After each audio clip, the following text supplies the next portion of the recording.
खूप मोठा मतदारसंघ होतो की नॉर्मली विधानसभा पेक्षा खूप मोठा 48 विधानसभा आहेत माझ्या मतदारसंघात. 48 विधानसभा. मला वाटतं लोकसभेपेक्षा 8 खासदार एवढं मोठा सगळं आवक आहे. कसं हे सगळं म्हणजे हो, माझ्याकडं म्हणजे आमच्या वडिलांच्या काळापासून आपल्याकडे प्रत्येक गावोगाव एक सिस्टीम आहे, कार्यकर्ते आहेत, आमचे मित्र परिवार आहे. तो 365 दिवस काम करत असतो. लोकांचे प्रश्न माझ्यापर्यंत येत असतात. आणि आता माझं थोडंसं पुढचं जनरेशन असल्यामुळे मी त्याच्यामध्ये टेक्नॉलॉजीचा पण वापर करतो आहे, टेक्नोसॅव्ही आहे. दर 100 दिवसांना मी सर्वे करतो लोकांमध्ये, मतदारांमध्ये, की काय चांगलं काम होतंय, काय अजून गरजेचं आहे.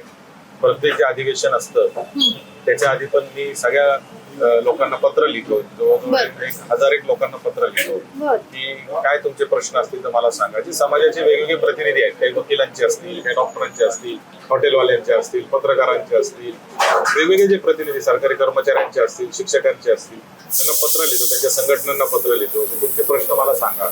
ते प्रश्न मांडण्याचा प्रयत्न मी अधिवेशनात करतो. आणि अधिवेशन झाल्यावर मी पुन्हा सगळे काय काय मांडलं, मी काय केलं त्याचा लेखाजोखा पण लोकांपर्यंत ठेवतो. ही प्रॅक्टिस मी ठेवलेली आहे मागच्या काळात. त्याच्यामुळे मला असं वाटतं की काम करणं मला फार सोपं जातं. मला लोक फोन करतात, साहेब आमच्या प्रश्नावर लक्षवेधी लावा, आमच्या प्रश्नावर लक्षवेधी लावा. लोकांना माहित नाही की लक्षवेधी म्हणजे काय, तारांकित प्रश्न म्हणजे काय, अतारांकित प्रश्न म्हणजे काय, किंवा म्हणजे विशेष आहे या सभागृहाचं की प्रत्येक गोष्ट नियमात आणि वेळेतच करावं लागते.